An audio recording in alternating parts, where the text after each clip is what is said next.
Salut tout le monde et bienvenue à un autre épisode de la version longue, le podcast de la TVSO. Cette semaine, je reçois Michel Vallée. Michel Vallée travaillait avant pour la ville de Vaudreuil-Dorion au département de la culture et loisirs. Il avait développé un projet qui s'appelle Je suis, qui était sur la médiation culturelle. On va revenir là-dessus et maintenant, depuis le 1er octobre, il est officiellement le nouveau PDG de Culture pour tous. Les gens, vous connaissez sûrement en fait les Journées de la culture. C'est cet organisme-là qui chapeaute ça, mais ils font plein d'autres choses. Alors, c'est ça, on a vraiment parlé beaucoup de culture, de fond en comble, de l'importance de la culture dans nos vies comme agent de changement aussi. Et c'était tellement une belle discussion que quand on a coupé la caméra, on a continué à parler et là, on s'est dit, ben voyons, ça n'a pas rapport. On a recommencé à enregistrer et on avait d'autres choses à dire. Alors, ce soir, vous voyez la partie 1 et la partie 2 sera la semaine prochaine avec notre poursuite dans cette discussion-là. Alors, écoute, j'espère que vous allez avoir autant de plaisir que moi à avoir cette discussion-là.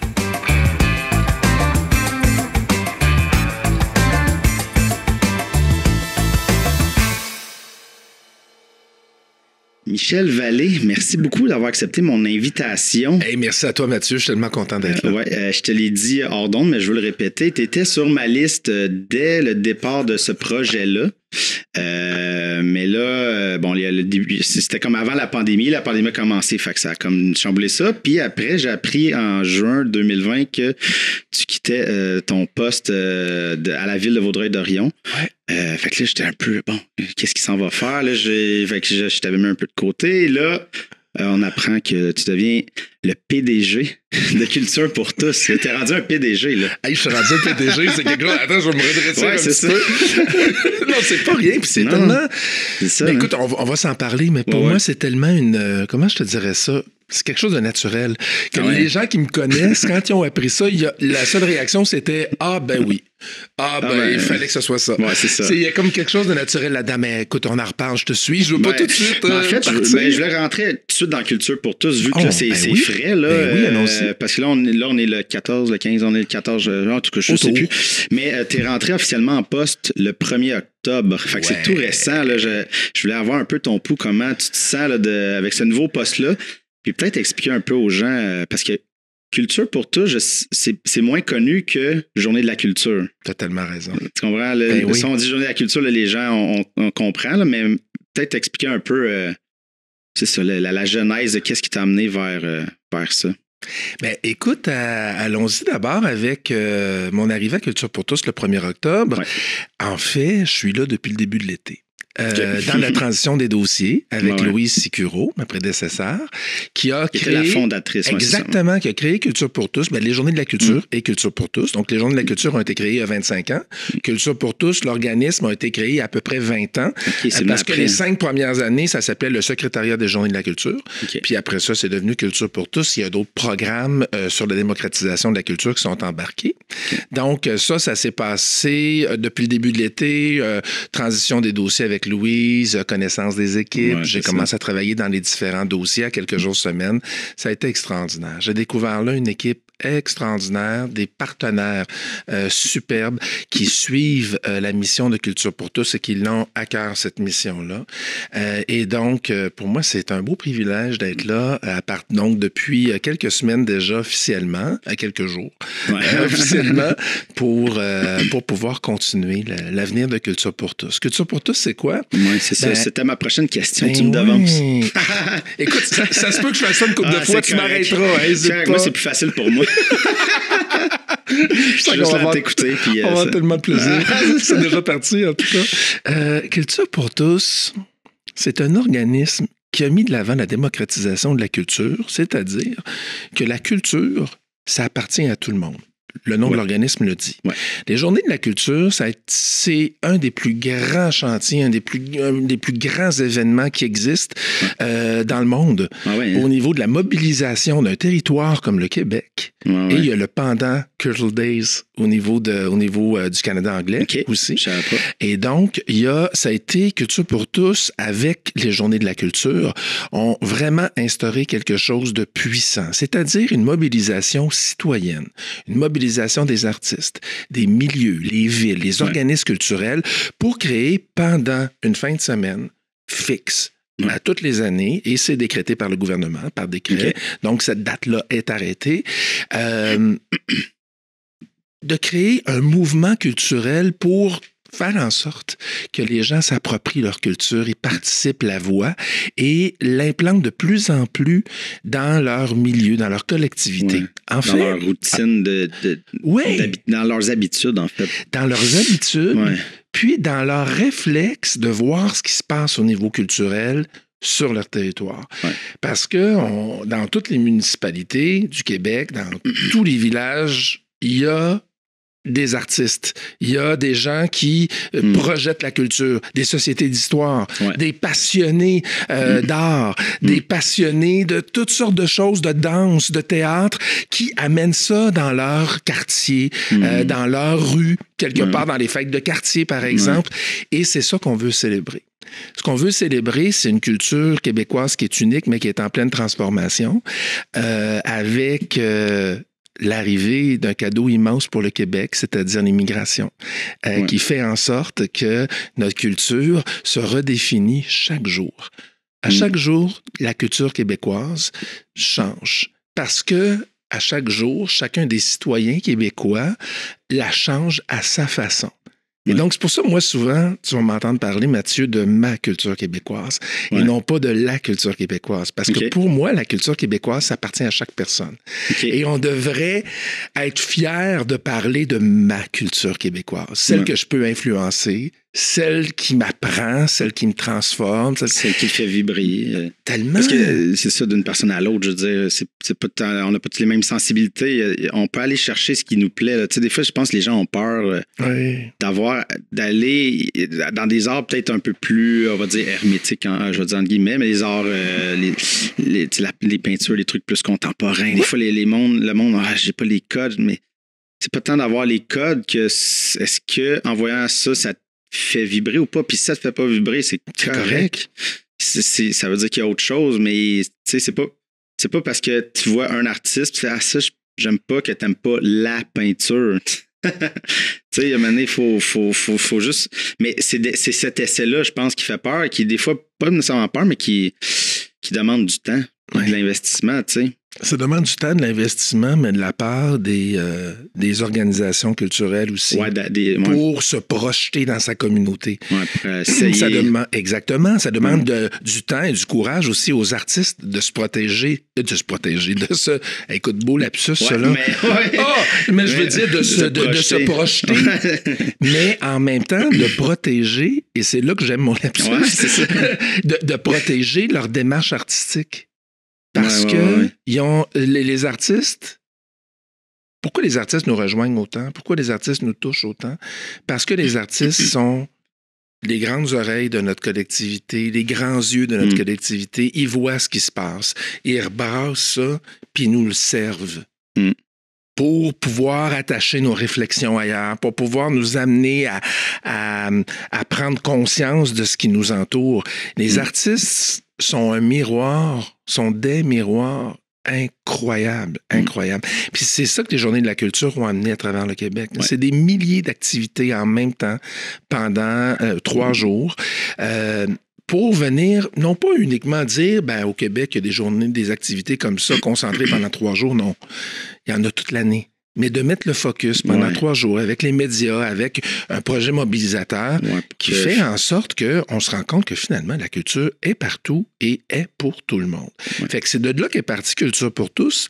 Et après ça, sont arrivés des programmes exceptionnels, comme, entre autres, des programmes dans les écoles. J'ai un programme que j'aime particulièrement qui s'appelle Hémisphère, qui rejoint 21 écoles dans 14 régions sur 17 au Québec, qui va chercher, tiens-toi bien, c'est complètement fou, 12 500 enfants qui, ensemble, dans chacune des écoles, vont prendre la culture, non pas uniquement comme comme une action culturelle. On fait un bricolage, on fait une danse, on fait du théâtre. Mais non, c'est qu'avec Hémisphère, Culture pour tous accompagne les enseignants, les forme, à faire en sorte que la culture devienne la base de ton enseignement, et ça, peu importe la matière. Okay. Et donc, tous tes référents culturels, de les ramener à ta culture locale, régionale et québécoise, entre autres. Donc, de ressortir les référents culturels pour enseigner la mathématique, pour enseigner la biologie, pour enseigner toutes les matières qui, maintenant, s'appuient sur les référents culturels, sur nos référents culturels, mais en même temps, de donner cette ouverture-là envers la culture québécoise et envers le monde entier aux enfants, en apportant des activités culturelles au fur et à mesure que l'enfant chemine dans l'école au cours des années. Donc ça, les écoles Hémisphères, en ce moment, il y en a 21 à travers le Québec. On travaille très fort pour que ça augmente, ce réseau-là. On y croit énormément parce que ça donne des outils formidables et surtout, ça outille les enfants vers une ouverture qui est hors du commun, là. Ouais, puis, tu sais, c'est ça, des fois, le monde a peur mais les enfants, ils sont prêts à recevoir. Puis il y a une curiosité que souvent, en grandissant, le cynisme peut rentrer. Puis, voilà.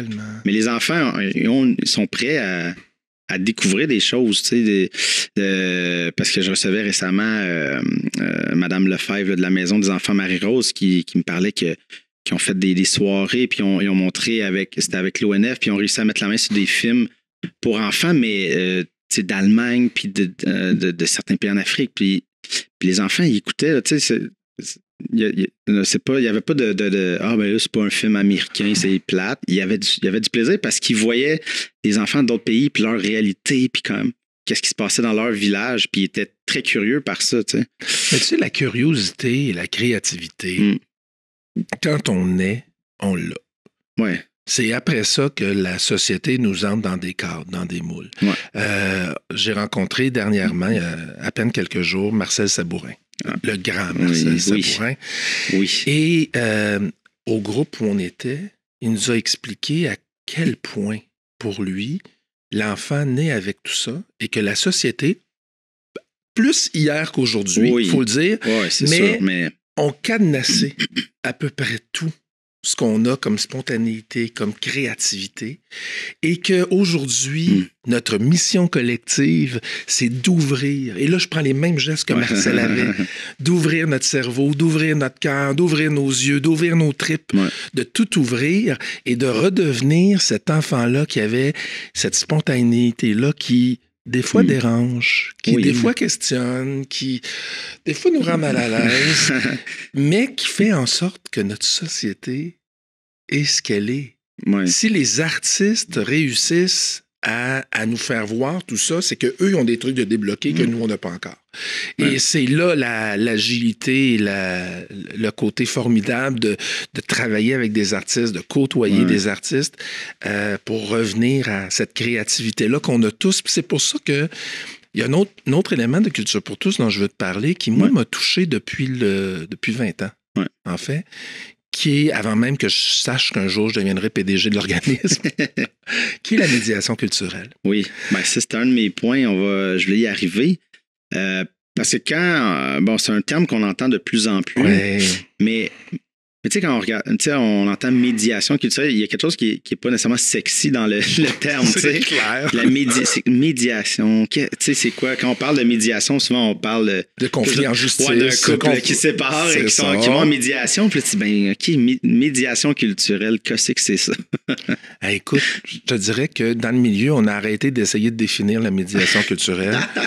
Parce que bien malin, celui qui va m'arriver avec une seule définition. Moi, ça fait des années que j'en fais, d'une part, et que je vais donner des conférences, je fais du coaching de municipalités, d'organismes et d'artistes en médiation culturelle depuis plus de 15 ans.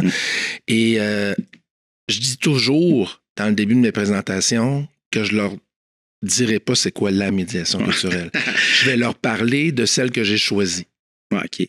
Et je vais leur donner des cadres, des spectres dans lesquels ils vont pouvoir choisir leur propre médiation culturelle qu'ils veulent faire. Parce que la médiation culturelle, si on veut là, la comprendre rapidement, là, c'est... Il y a deux notions. Là, je tombe un peu technique, mais rapidement, je vais... On a le temps. On a le temps. On fait ça, OK? On a 58 minutes ensemble. On a le temps de s'expliquer les choses. Il y a la démocratisation de la culture, ouais. Puis tu as la démocratie culturelle. C'est deux éléments différents. Démocratisation de la culture, c'est quoi? C'est l'accès à la culture pour tous. Okay. Donc, démocratiser la culture, c'est amener les gens à découvrir la culture, à se l'approprier, à y aller, la rendre accessible. Oui. Ça, c'est démocratisation. Pour donner un exemple, quand l'OSM va dans les parcs, c'est de la démocratisation de la culture pure. On sort de l'enceinte, d'un truc avec un billet plus cher, pour aller rejoindre des gens, dire, mais tu sais, voici qui nous sommes, à quoi ça ressemble. Tout à fait. Tu te souviens, il y a quelques années, il y avait le spectacle Edgar et ses fantômes. Oui. Où on expliquait les pièces classiques, puis on les amenait. Ça, on est dans un type de démocratie, avec des comédiens qui permettaient de mettre des images sur Mozart, sur Beethoven, sur Ravel. Et donc, ça, c'est de la démocratisation de la culture. Okay. La démocratie culturelle, souvent on la mélange avec l'autre, c'est dès qu'on parle de participation citoyenne. Okay. Dès que les gens participent. Okay. Donc, la médiation culturelle fait partie de la démocratie de la culture, c'est-à-dire... tu vas dans une école primaire qui décide de faire une fresque sur le mur en se mettant les mains dans la gouache, puis on fait une fresque avec nos mains peinturées, toutes sortes de couleurs. J'ai fait ça au primaire, mais c'était dans une espèce de glaise. Puis c'était encore là à Sainte-Martine. Quand on l'a fait, ouais. Ça, c'est hot. Puis ça, tu vois, je m'en rappelle. Quand tout le monde avait passé, puis on a tout mis notre main, puis c'est encore sur le mur, là. Mais tu veux, tu as fait de la médiation culturelle. C'est ça. C'est fou, hein? Puis déjà, à ce moment-là, tu faisais de la médiation culturelle et tu l'ignorais. Oui, c'est ça. La médiation culturelle, la démocratie culturelle, c'est deux choses différentes, bien sûr, là, mais pour l'explication, là, allons-y simplement. Démocratie culturelle, c'est dès qu'on participe, dès que les citoyens sont engagés, et démocratisation, c'est rendre accessible. Tu vois la différence? Fait que on rend accessible, puis l'autre, on engage. Puis on fait participer. Okay. Puis dans la démocratie culturelle, tu as la médiation culturelle qui, elle, permet vraiment à chaque citoyen de participer activement à la création de quelque chose ou d'entrer en contact avec l'artiste. Dans ma pratique, pour comprendre ce que je faisais, j'ai déterminé 5 types de médiation culturelle avec le temps. Et il faut comprendre, par contre, d'abord, que la médiation culturelle a été créée en France dans les années 70. À l'époque, déjà, et c'est encore ça aujourd'hui, tu n'as pas de guide dans les musées en France. Tu as des médiateurs culturels. Okay. Alors, si tu vas au musée du Louvre, c'est un médiateur culturel qui va t'accueillir et qui va faire la médiation entre toi et l'œuvre. Okay. C'est de là que ça parle, la médiation culturelle en France. Okay. La médiation entre l'œuvre et le public. La médiation entre Rodin et tout ce qu'il fait et le public. Monet et le public. Donc, c'est l'entre-deux entre l'œuvre et les citoyens. C'est comme ça que la médiation culturelle a été créée. Rapidement, des régions en France, comme Lyon et Grenoble, ont fait éclater ce concept-là en le sortant des murs. Alors, rapidement, on a créé la Biennale de danse de Lyon, où à tous les 2 ans, tu as des milliers de personnes qui, pendant des mois, vont répéter des chorégraphies, travailler sur les costumes, et ils sont 10 000 plus dans les rues à faire la parade en dansant, en ayant répété leur chorégraphie. Là. Allez faire une petite recherche, va faire une petite recherche sur Google. Tu vas capoter. Et ça, là, c'est un exemple de médiation culturelle qui a été versée qui a été vraiment utilisée vers la participation citoyenne. Lyon a fait, entre autres, j'ai des amis à Lyon qui ont fait, entre autres, des tests incroyables. Il y a plusieurs années, bien sûr. Ils sont allés dans des hôpitaux où les gens étaient soit en phase terminale, ou ça allait vraiment pas bien. Ils sont arrivés là avec de la danse contemporaine. Et dans les chambres, les gens entraient, demandaient la permission et dansaient devant le malade. Okay. Ça faisait sortir toutes sortes d'émotions. Et là, on est moins en participation citoyenne, mais on n'est pas juste en accès à la culture. Oui, il y a une proximité. En fait, c'est dans un un dialogue quasiment, là, même si la personne écoute est un peu passive, mais il y a quelque chose du 1 à 1 qui est très fort. Ah, mais là, moi, j'ai des bulles des fois, mais ça vient de me faire penser, il y avait une gang, c'est les Français qui faisaient c'était sur YouTube, les concerts à emporter. Les artistes qui allaient dehors. Il y a beaucoup de Québécois qui ont participé, Carquois Majub, qui se promenaient dehors, puis c'était filmé dehors. Et à un moment donné, ils ont poussé le concept plus loin dans un festival en Allemagne, je pense. Puis ils appelaient ça les one-on-one, où ils kidnappaient, entre guillemets, un festivalier, mais qui voulait, mais qui bandait les yeux, qui disait, quand on t'assoit là, il va y avoir un artiste qui va venir. Et là, ils font venir, là, c'était Bon Iver, qui est un artiste assez connu, dans plus le folk indépendant. Et là, ils commencent à jouer. La personne enlève le bandeau, laisse Bon Iver. Ils sont 1 à 1 dans un lieu désaffecté. Mais il y avait quelque chose de tellement beau dans ce moment-là. Puis la personne qui est comme, je sais pas comment gérer, il y a comme trop d'émotions parce que là, je reçois toute la chanson tout seul. Mais il y a un peu de ça. Là, quand tu tombes dans cette espèce de proximité-là, c'est plus un spectacle. Il y a comme une communion qui se crée. Là. Il y a une communion, il y a un dialogue qui se crée. Et souvent, la personne qui reçoit ça de l'artiste va sortir de là bouleversée avec plein de choses qu'il va garder en lui de ce moment-là spécial qu'il a vécu. Mais l'artiste, la même chose. L'artiste aussi, il y a un véritable échange. L'artiste va sortir de là avec une émotion, une sensation qui vont l'amener à créer autre chose, qui vont l'amener à teinter ses prochaines créations. Et c'est cet échange-là en médiation culturelle qui est, pour moi, le point de départ. Et qui arrive tout de suite après, la rencontre. Quand il y a plus qu'un citoyen qui est là avec l'artiste, c'est qu'en plus de créer cet effet-là de proximité, l'artiste permet aux citoyens entre eux de se rencontrer. Fait que ça se peut que dans une activité, puis ça se passe, et ça, à Châteauguay, des activités de médiation culturelle, là, beaucoup. Ça se peut qu'à un moment donné, tu te retrouves dans un atelier avec ton voisin de la 2e rue que tu n'as jamais vu, puis que tu habites à côté depuis 10 ans ou 15 ans, et que là, tu te retrouves à côté du jour au lendemain, et là, vous commencez à vous parler par « me passerais-tu le jaune, me passerais-tu le bleu? On essaie ça, et tu c'est trippant. » Puis là, tu commences à se jaser « t'habites où? Tu restes où? Tu fais... Et là, il y a un lien qui se fait. Et moi, c'est à partir de ça où le livre que j'ai fait en médiation culturelle, le guide pratique sur la médiation culturelle, je l'ai appelé « Et si on se rencontrait ». Parce que pour moi, tout est là. La rencontre avec l'artiste, la rencontre que l'artiste crée entre les citoyens eux-mêmes et cette rencontre-là qui fait en sorte qu'on est encore plus fort.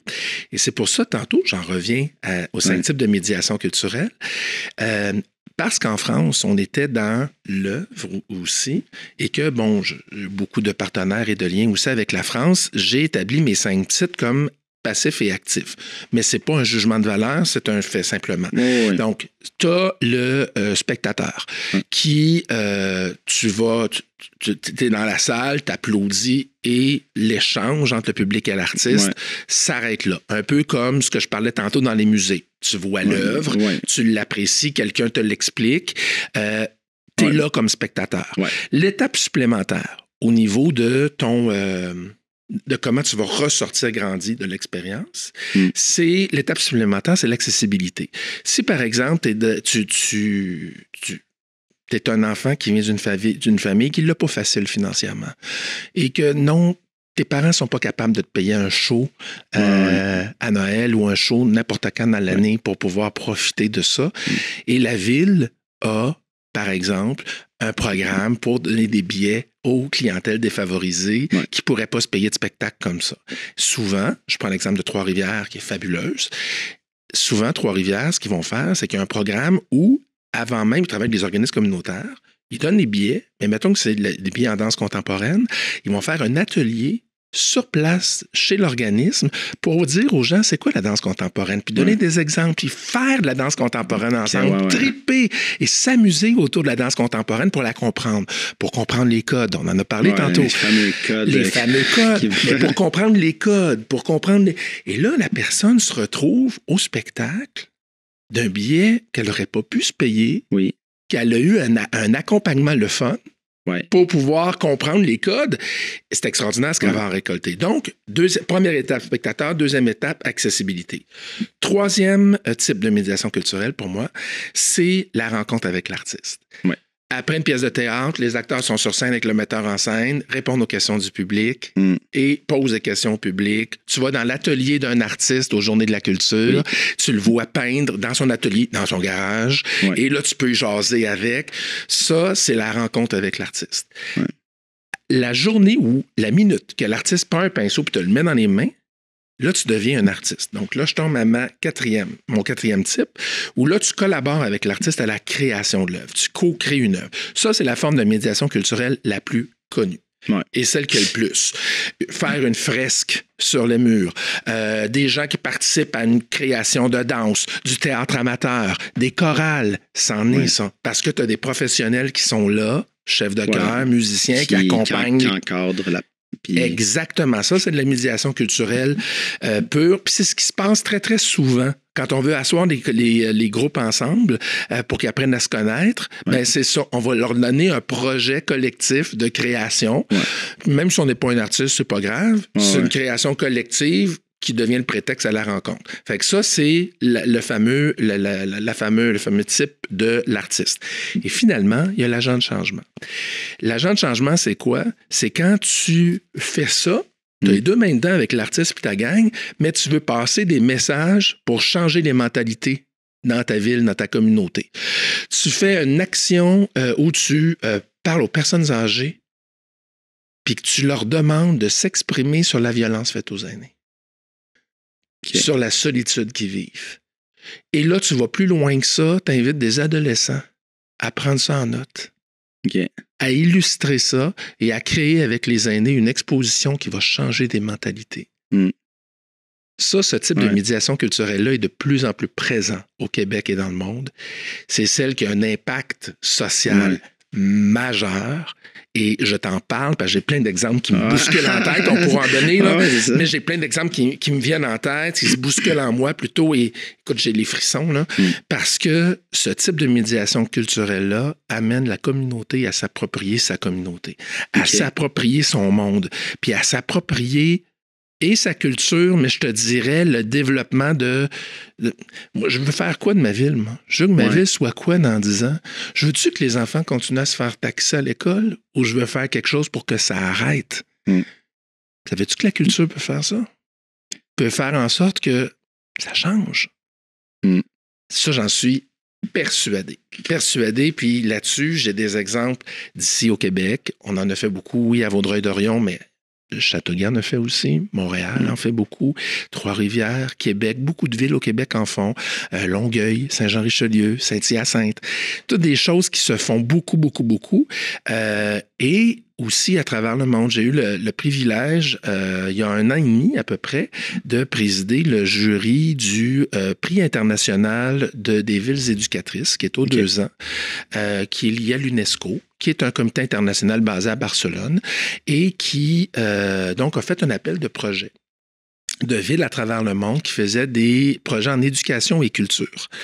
Et la plupart, sais-tu quoi? C'était pas dans les écoles que ça se passait. Pourtant, ici, on parle d'éducation, on dit bang dans l'école. Mais là, des fois, là, c'était à mi-chemin. Dans l'école, mais beaucoup dans la collectivité, puis des fois directement dans la collectivité.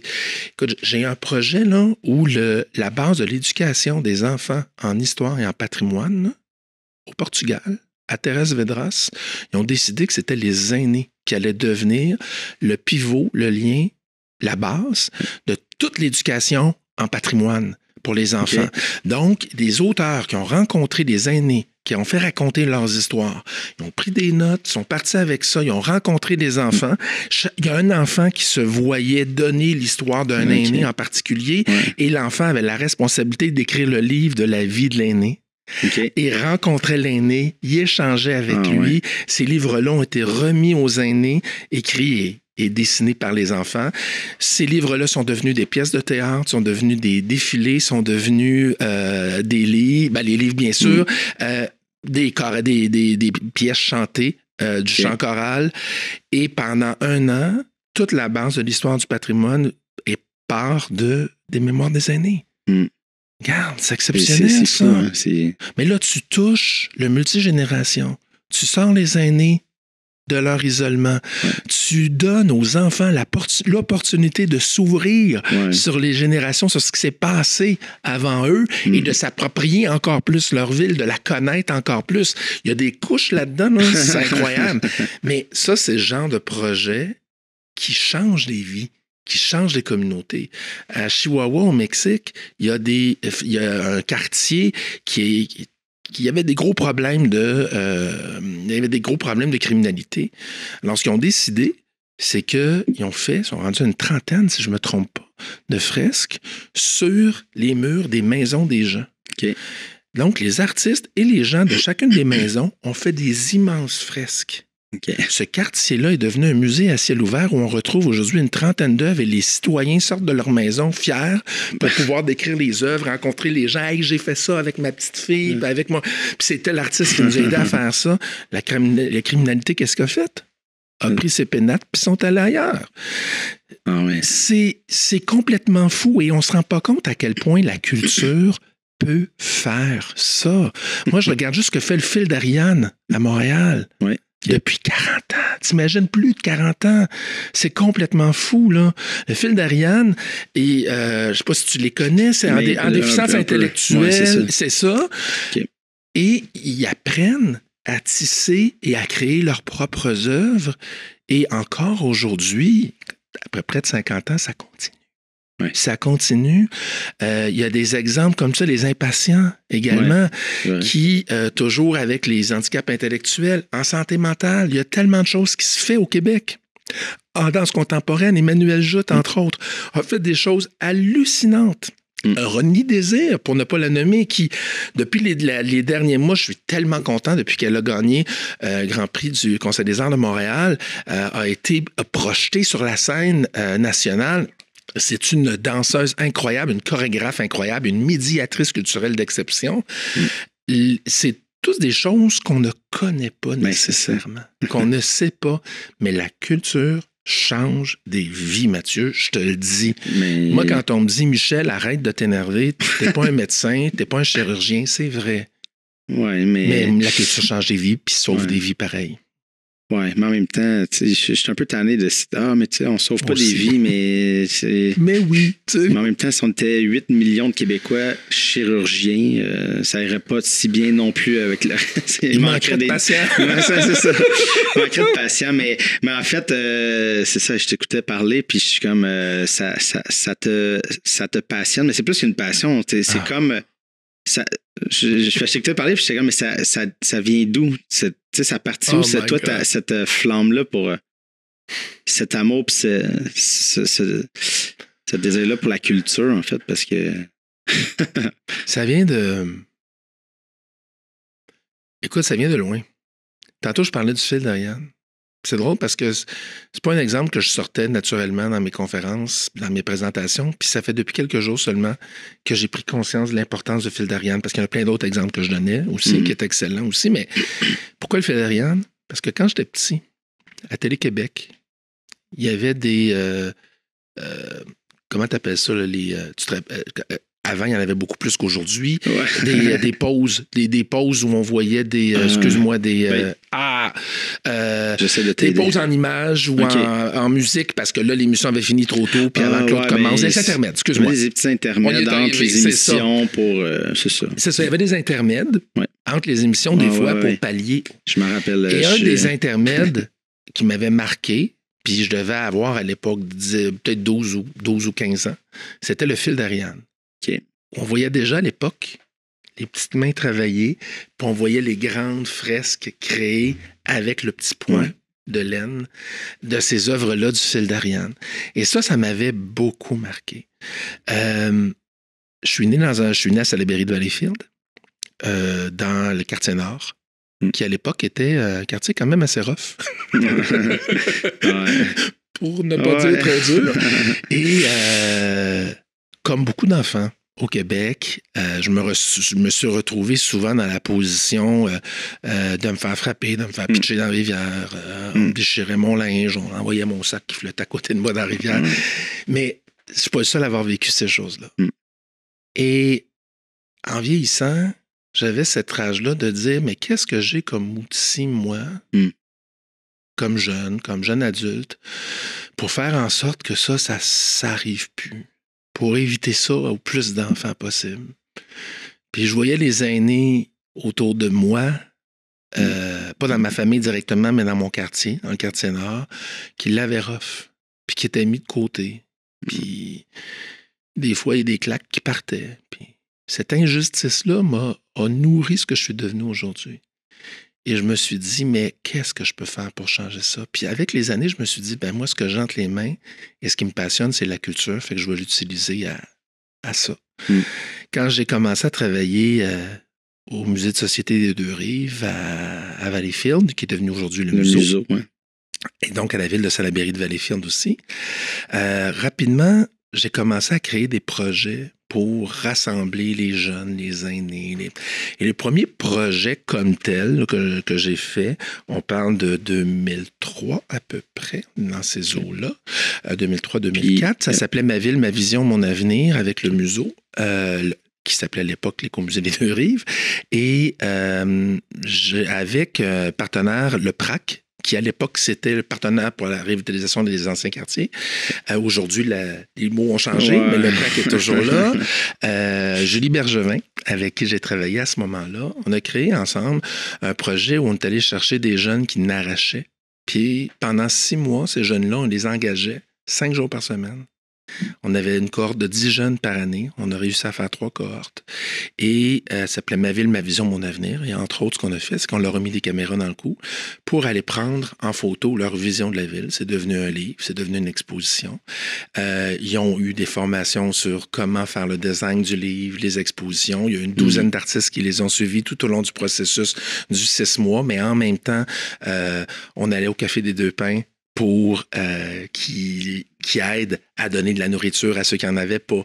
On les faisait travailler avec des organismes communautaires de toutes sortes comme celui-là pour vraiment leur prouver qu'ils avaient leur place dans leur ville. Ouais. Pour prouver à ces jeunes-là qu'ils avaient leur place et une voix. Ouais. C'est ça. Et ça a été le premier projet de médiation culturelle que j'ai créé. Et à l'époque, je ne savais pas ce qu'était la médiation culturelle. C'est ma question, c'est comme tu l'as fait, mais... Instinctivement. Tu dis, on va rassembler, je pense à... On va rassembler pour que les... Moi, je suis toujours parti d'une affaire, excuse-moi, je suis du coq à l'âne. C'est bien correct. Je suis toujours parti d'un défi, moi. Avec la connaissance de l'autre, la rencontre. Avec la rencontre de l'autre vient la connaissance de l'autre et de ses différences. Et avec cette connaissance-là vient le respect. Tu ne peux pas respecter ce que tu ne connais pas. Et pour moi, tout ce que j'ai vécu dans mon enfance et après l'adolescence, je disais juste ça, c'est parce que les gens ne me connaissent pas. C'est parce que les gens ne connaissent pas les environnements ou qu'est-ce qui se passe dans la tête des gens. Si les gens, si tous, on s'arrêtait, on regardait l'autre dans les yeux, on apprenait, on s'ouvrait simplement à le comprendre un peu plus, à le connaître un peu plus, automatiquement, le respect va venir. Puis c'est de là que tout ce que j'ai fait depuis les 40 dernières années, les 30 quelques dernières années, c'est tout lié à ça. Okay. Et ce projet-là, donc, ma vision, mon avenir, c'était vraiment ça aussi. Puis j'étais jeune adulte à ce moment-là, quand j'ai parti ça, quand même. Puis moi, tout ce que je me souvenais de mon secondaire, c'était pas cool, là. C'était pas cute. Là. Puis le premier matin, là, quand je suis rentré dans la salle pour aller rejoindre les 10 jeunes, là, qui étaient des jeunes qui avaient lâché l'école, qui avaient eu des problèmes de criminalité sévère, puis qu'on réunissait ensemble, je me souviens du moment où j'ai tendu la main pour ouvrir la porte, pour prendre la poignée, puis je shakeais, là. Ah ouais, hein? Mais je shakeais en temps. Parce que moi, les seules références que j'avais, c'est ces jeunes-là qui me vargeaient dessus quand j'étais à l'école, là. Fait mais je suis allé, à un moment donné, j'ai juste pris une grande respiration, puis je me suis dit, va en écoute, va en toute humilité, puis c'est parti d'une façon extraordinaire. Cette journée-là, j'ai un des jeunes qui était là. Bien sûr, je n'utiliserai pas les vrais noms, mais j'ai un des jeunes qui était là, puis Sam, il dit à tout le monde, autour de la table, vous êtes tous des trous de cul. Puis le plus grand trou de cul autour de la table, c'est moi. Puis les adultes qui sont là, dans le fond, là, ben, ils n'en ont rien à cirer, nous autres. Ils sont payés pour être là. Ils ont juste hâte que leurs 6 mois finissent. Quand on a fait le processus au complet, quand on a fait cette belle aventure-là, humaine ensemble, passé par des hauts, par des bas, parce qu'il faut comprendre que le Sam en question avait été violé par 3 enseignants à l'école différents. Et il se promenait d'une famille à l'autre. Il n'y avait pas de chambre à coucher. Ce même Sam-là, on s'entend, était mêlé. Donc, à droite, à gauche, beaucoup de criminalité. Et il arrivait, il ne mangeait pas. Là. Je veux dire, il se promenait d'une gang à l'autre le midi, pas que ça paraisse, mais il n'y en avait pas de lunch. Puis donc, ce jeune-là qui dit ça, ce matin-là, à la fin du projet, 6 mois après, pendant qu'on lance l'exposition puis le livre, au centre d'achat à Valleyfield, l'ancien Woodco, l'ancien Zellers, dans ce coin. Il me prend dans ses bras, puis je sens encore toute ma chemise mouillée. Là. Il pleure. Mais il pleure. Là. Puis il me dit, Michel, pour la première fois de ma vie, je sens que je suis pas un trou de cul. Je sens que ce que j'ai dit, ça a été entendu. Le lendemain matin, quand on a fait le post-mortem, de ce qui s'était passé la veille. La gang n'avait pas dormi de la nuit. Puis Sam lève la main et dit, vous pensez sûrement qu'on n'a pas dormi de la nuit parce qu'on est des bombes. Du moins, peut-être un peu. Mais dis-moi ma vraie raison. Là. Il dit que tant que je vais pouvoir étirer cette journée-là pour qu'elle finisse jamais, je vais le faire. Je veux pas qu'elle arrête cette journée-là. C'est pour ça que je fais de la médiation culturelle, Mathieu. C'est Sam puis la gang qui font en sorte qu'aujourd'hui, je suis PDG d'une organisation Culture pour tous qui a 20 ans a amené la médiation culturelle au Québec, le fait connaître. C'est Culture pour tous. Lors d'une conférence que je donnais sur ce projet-là, à Sept-Îles, c'est Louis Sicuro et Eva Quintas qui sont venus me voir en me disant, Michel, ce que tu fais là, parce que j'appelais ça de la muséologie d'intervention sociale. Tu sais, l'humain, on essaie de nommer ce qu'on fait, même quand on ne sait pas. Hein? C'est là que Louise et Eva m'ont dit, Michel, ce que tu fais, là, c'est de la médiation culturelle. Et là, à partir de ce moment-là, ça commençait à peine au Québec. Il n'y avait que Montréal qui commençait à en faire, à peine. Trois-Rivières se tentait quelques tests. Et moi, à partir de ce moment-là, j'ai pris ça à bras-le-corps. Et c'est devenu ma mission de vie de réunir les gens. Puis à Vaudreuil-Dorion, c'est ce que j'ai fait parce que à Vaudreuil-Dorion, la crainte des élus était de créer des clivages dans la communauté. Parce que quand je suis arrivé en 2009, le maire me disait, écoute, on a un quartier, là, puis il y a une trentaine de maisons qui ont été achetées, mais uniquement par des gens de la communauté pakistanaises. Ça, j'ai dit, mais c'est un ghetto, là. C'est un ghetto chic, mais un ghetto pareil. Comment on fait pour que les gens se parlent, les gens se rencontrent? Alors, c'est là que Je suis a été créé. C'est ça, je voulais amener là, mais en même temps... OK, je te laisse aller. Non, mais c'est correct. Je vais prendre un petit gorgée. Moi, j'écoute. J'étais très touché par l'histoire, mais c'est ça. Puis parce que je voulais juste expliquer aussi pour les gens qui sont peut-être pas de Vaudreuil. Je vais essayer de ramener un peu, parce que Vaudreuil aussi... la population a explosé en comme 10 ans. C'était une progression folle. Fait qu'il y avait aussi ça. Là, il y avait aussi qu'il y avait beaucoup de communautés culturelles qui arrivent. Puis ça, c'est tant mieux. Comme tu disais, c'est une richesse d'avoir accès à plein d'affaires. Tellement. Mais le problème, puis là, on peut rentrer dans des trucs là, de multiculturel versus l'interculturalisme, mais on dirait que c'est ça qui se crée des ghettos, parce qu'à un moment donné, il y a des réflexes aussi naturels de l'humain de je m'en vais là-bas, mais il y a des gens qui viennent de chez nous, je vais aller avec eux parce que c'est sécurisant, tu sais. Mais tellement. D'être ensemble, puis mais c'est ça. Regarde, j'ai une cousine qui est demeurée à Dubaï pendant quelques années. Où est-ce que tu penses qu'elle se tenait? Dans le coin où il y avait les Canadiens? C'est un réflexe humain de se retrouver entre nous. Tu sais, puis ça, c'est peu importe. Hein? Je veux dire, si tu vis un handicap, tu vas t'impliquer dans les organismes qui vont là-dedans et tu vas avoir dans ton entourage des gens qui se tiennent dans cette réalité-là. Si c'est la même chose au niveau de l'immigration, c'est la même chose au niveau de l'identité sexuelle. Regarde le village à Montréal. C'est ça. C'est tout à fait normal et c'est tout à fait humain.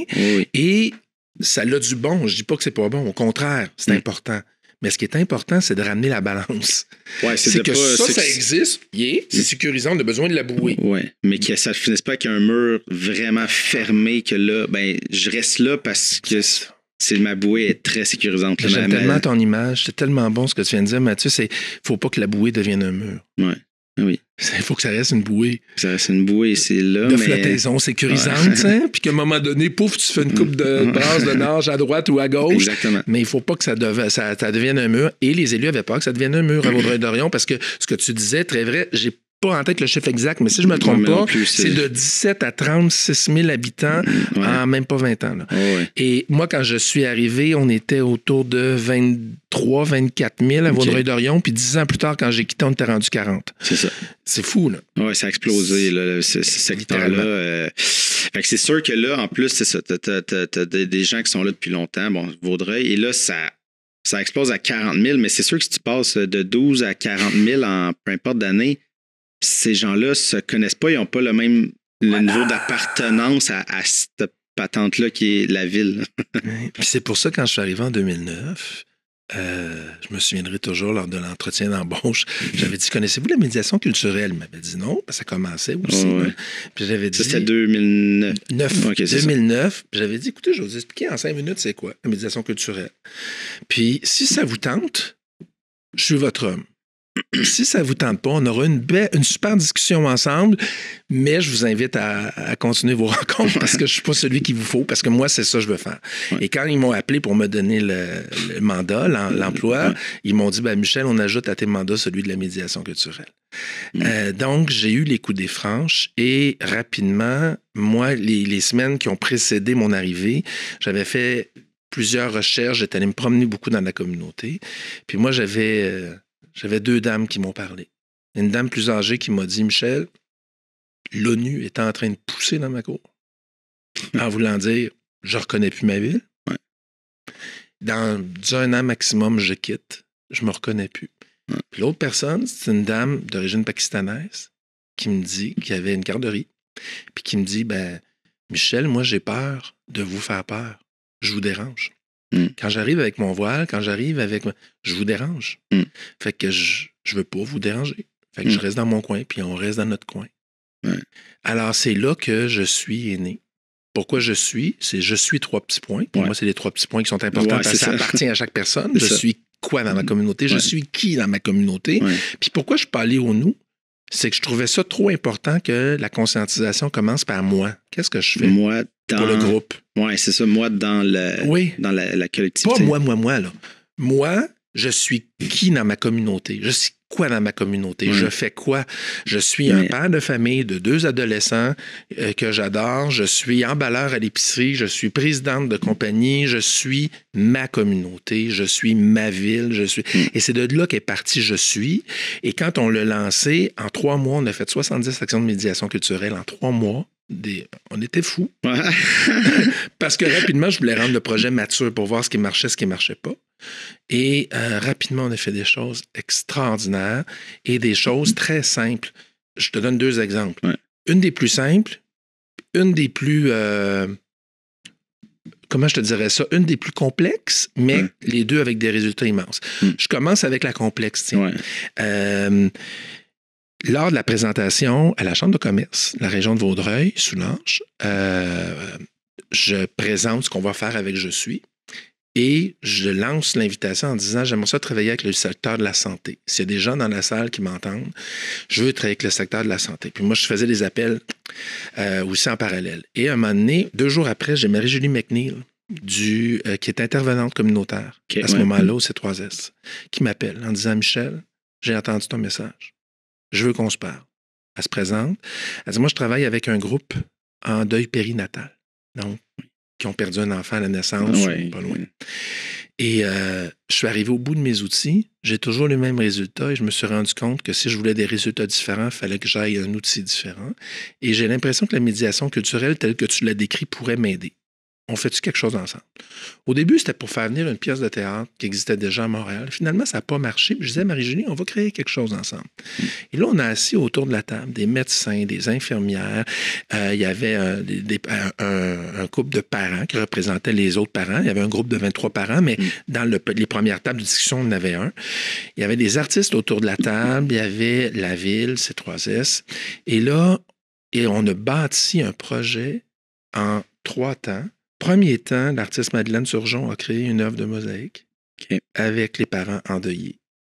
Deuxièmement, Patrick Richard, qui était alors journaliste au journal local à Vaudreuil, a rencontré les parents et devait leur faire rédiger des trucs. Et à partir de cette rédaction-là, troisièmement, je travaillais avec Patrick Rozon, qui est maintenant au Festival de Juste pour rire. Et Pat, metteur en scène, mettait en scène les parents pour faire cette livraison-là de textes au grand public. Madeleine Turgeon est arrivée le premier jour, a dit on va faire un papillon, on va faire un ange pour illustrer vos enfants. Il y a un père qui choque, qui était émotif, puis qui dit non, moi, mon enfant, c'est pas un papillon, c'est pas un ange, je l'attends toujours. Il fait ce geste-là. Et ce geste-là, c'est devenu un arbre où les mains sont vers le ciel. Et dans le creux de l'arbre, il y a un petit cœur avec un bébé qui attend. Ça, c'est une sculpture en mosaïque qui s'est promenée pas mal, qui est à Vaudreuil-Dorion, qui a été faite par les parents pendant 4 semaines. Okay. Tous les samedis, les parents allaient là poser leurs petites pièces, jaser ensemble, se construire des réseaux, apprendre à se connaître différemment. En parallèle, Patrick, au lieu de faire écrire des textes, au lieu de lui écrire des textes sur les parents, il a demandé aux parents d'écrire des lettres à leurs enfants. Il a pris les lettres aux enfants, il a pris phrase par phrase, et là, ça partait. Une phrase d'un, une phrase de l'autre, une phrase de l'autre, une phrase de l'autre. Et ce texte-là, lu, qui est un cri du cœur des parents, durait 45 minutes, a été livré grâce à Patrick devant 250 citoyens. Par les parents eux-mêmes. On avait des comédiens, des intervenants en backup, en cas que le parent choque, mais il était là en appui, avec la main dessus, puis si le parent savait qu'il y avait un filet de sécurité. S'il se sentait plus bien de dire sa phrase au micro, si le mot sort pas... L'autre était là pour l'aider, pour l'appuyer. Mais ils n'ont pas eu besoin de le faire. C'était juste un filet, les parents ont fait ça. Ça a été incroyable. Mais ça, c'est un gros projet. Je parlais d'agents de changement tantôt. Parce que les parents, les grands-parents des enfants décédés, et l'entourage des parents qui avaient perdu l'enfant, souvent, ils disaient « T'es jeune, tu vas en avoir un autre. J'ai même pas connu cet enfant-là. Le passe au suivant. » Mais c'est pas comme ça que ça se vit le deuil. Fait que c'est ça qui a été travaillé. Et l'autre exemple, tu vas voir, lui, il va être très rapide. L'autre exemple bien simple, show de Noël. On invite les enfants et les parents avec un étal de maquillage, comme d'habitude. Tu vois, dans les fêtes pour enfants de ville, tu as un coin où l'enfant peut se faire maquiller. Le père arrive avec le kid qui crie, qui hurle, qui fait le bacon à terre. Ça ne marche pas. Le père se dit, je vais avoir un break, il m'a le laissé au maquillage. Il prend l'enfant, une mot maquillage, il vient pour partir. La maquilleuse dit, monsieur, venez-vous-en. Moi, je suis ici pour vous montrer comment maquiller votre enfant. Le père qui pensait avoir un break s'installe devant son enfant, il ne voulait pas le décevoir, le petit hurlet. Et là, il commence à le maquiller. Puis il commence à maquiller, sous la supervision de la maquilleuse, il commence à maquiller l'enfant. Et là, l'enfant, à un moment donné, se lève, le père fait un gros soupir. L'enfant se lève, vient donner un bec à la joue, retourne s'asseoir. Avec juste un « je t'aime, papa », puis il a continué. Puis quand ils sont partis tous les deux, là, le kid était dans les bras de son père, riait à gorge déployée, le père riait. Ce moment-là est un moment qui, dans cette journée-là, fait une différence. Dans les 2 exemples que je t'ai donnés, il n'y en a pas un qui est plus important que l'autre. Non, c'est ça. Les 2 sont puissants. Puis les 2, c'est de la médiation culturelle. Puis c'est un artiste qui a permis ça. C'est pour ça que je tripe autant sur cette forme-là de culture à impact social.